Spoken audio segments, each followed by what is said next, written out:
All right, so we're continuing our series on reading the Bible. This week's question is, why does the Bible so often tell stories more than once? So telling a story more than once or repeating a text, pretty common in the Bible, in both Old and New Testaments. Bible readers often ask, why all the repetition? What purpose does it serve? We don't know very much about this particular literary phenomenon, but we can offer some suggestions. So occasionally, lengthy texts are repeated word for word, or nearly so in different books. You can compare 2 Samuel 22 with Psalm 18, basically the same. These texts and many others probably circulated among the people, perhaps in oral form, or if you remember back several weeks, we were talking about how the Bible's put together.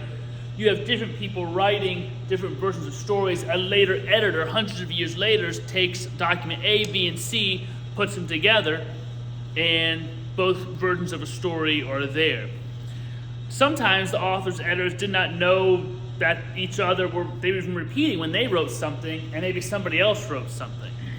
Because they had got it from oral tradition, they wrote it at different times, different places, and then a later editor picks the books, and instead of saying, well, one of these psalms is a repeat of this other book, let's just cut the whole book, or let's cut the psalm, no, let's let it stand as it is for the reasons they wrote it. So you have that. They don't want to just cut and paste all of these things like Thomas Jefferson did with the Bible, cutting out the pieces he didn't like. They didn't say, well, here's some repetition, it's pointless. No, sometimes it actually serves a good purpose. In other cases, repetitions of varying length occur within a single book. So Jeremiah offers a prominent example, where more than 50 doublets or repeated texts have been noted. You can see a bunch of examples there. Go home and look those up yourself. So these texts may have been repeated to stress a particular point, or an editor who inherited differing blocks of text honored what had been received from the tradition and didn't want to just give those up. In some cases, the texts are repeated, but the point made in the new context takes on a completely different meaning. For example, Jeremiah 23 is a word of divine judgment against Israel. Its repetition in Jeremiah 30 is addressed to other nations and has become part of a word of salvation for Israel. Same phrasing, but depending on the context, can mean different things. So you can think in your own life sometimes that you can say something in one context and it can mean one thing. You can say it to somebody else, it can mean something different. So perhaps Jeremiah does it on purpose, using the same phrase in different ways. For example, even I'm using the same scripture last week, this week, and next week, talking about three very different things. And again, talks about from last week's question, can Bible texts have more than one meaning? I hope so, because I'm preaching three different things on the same text in 3 weeks in a row.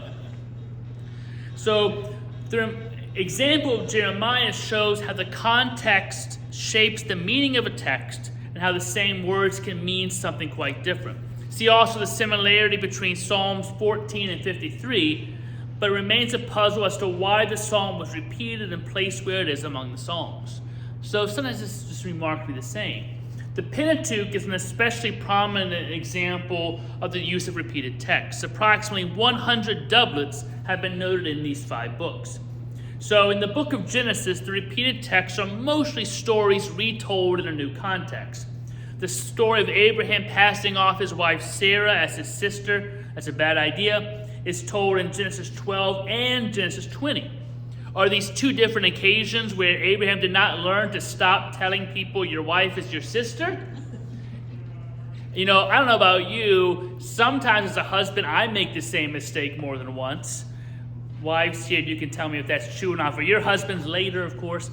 But sometimes it could be you make the same mistake, or it could be it's one story that different people wrote that then got put into the book of Genesis. Because Genesis uses different sources for their material. So that story might have been written down a couple hundred years apart, but put together in that same book by a later editor. So there's that one. Then the issue gets even more complicated when Genesis 26, 6 through 11, when the same experience with respect to Isaac, who seeks to pass off his wife Rebekah as his sister. Families are weird in the Bible. I'm just going to say that. So is Isaac a chip off the old block, Or did the original reference to Abraham get changed to his son in the retelling of the story through the years? And just got confused, and now you have three stories that are basically the same, two with one guy, one with another. Or they just keep making the same mistake, or are they just retelling a story differently to really hit it home for whatever meaning they want to get across, like don't pretend your wife is your sister. It's a good life lesson for us all. So different things there. Then you also have Genesis 32 and 35, in which God gives Jacob the name of Israel. We often read the 32 verse at the end of the whole wrestling thing. You know, God says, you have striven with God, your name is Israel. But there's an origin story in Genesis 35 too. So different origin stories of the name of Israel. But that's also not too weird. Think about superhero movies now. We now have multiple different versions of Batman going around. Like, how many Batmans have there been? And the origin story changes a little bit. But it's still Batman. It's still basically there, just for a different time and a different generation. They twist the story a little bit to make it fit. Creative people do that. So it shouldn't be weird that it happens in the Bible. So sometimes repeated stories integrate with each other. For example, the story of creation in Genesis 1 and Genesis 2. You have two creation stories right next to each other that are very different. Genesis 1 is actually the later story. Genesis 2 was written before Genesis 1. Genesis 1, you have the 6 days of creation, 7-day rest. Genesis 2, God working in the mud. Genesis 1, humans are the last thing created. Genesis 2, humans are created in the middle, and they name the animals. So which one is it? Again, the point isn't to be scientific and historic. This is the way it happened. They're telling a different story to have a deeper meaning for people to understand who they are and who God is. And those stories are written probably about 400 to 500 years apart. So you can imagine the world changes in 400 or 500 years. What we need to know about ourselves and about God, the message we need to hear, changes. Think about 1620 and 2020.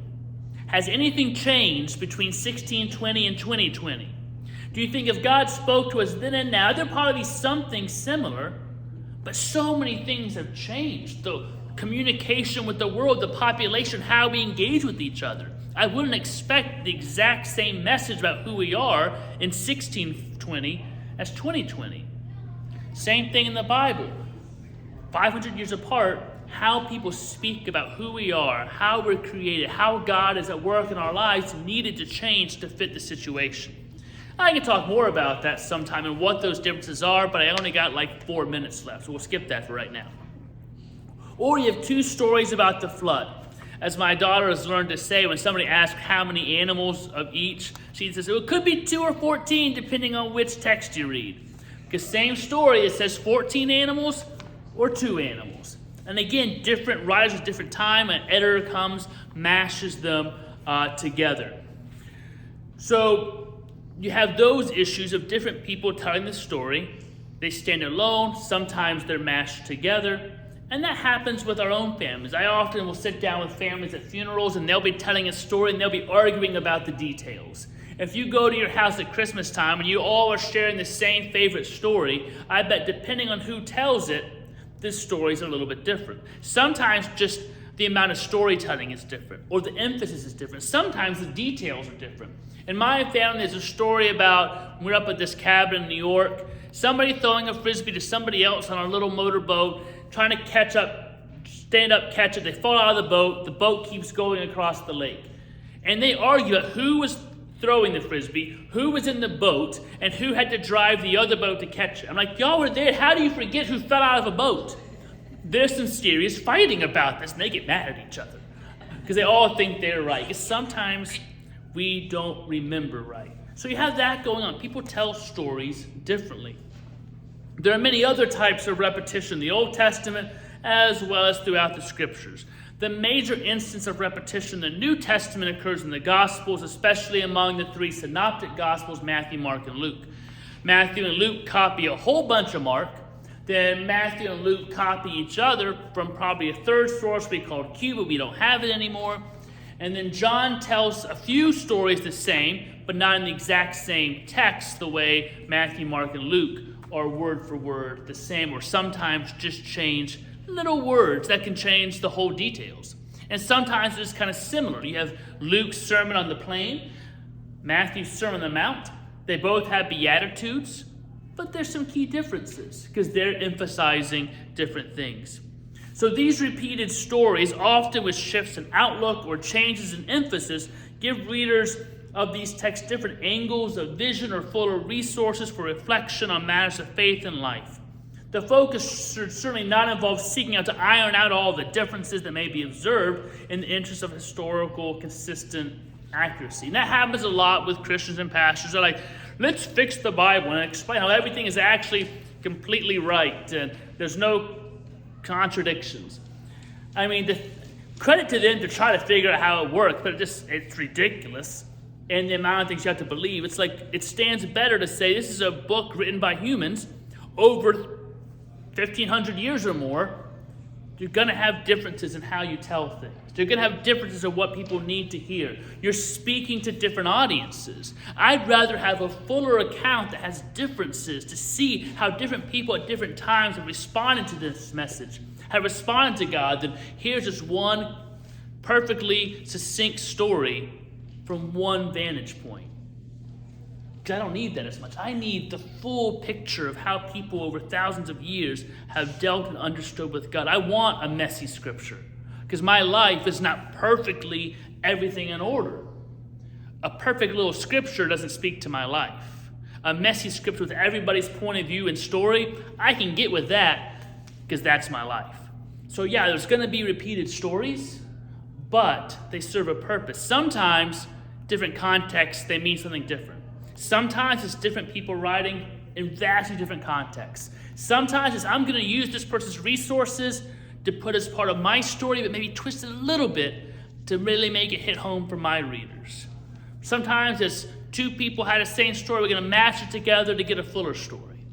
But they all have a reason. So it's doesn't make the Bible less than or imperfect or messed up. It makes it real to life. Questions, comments, snide remarks? All right, we won't see you next week. We'll see you in 2 weeks. Have a good one.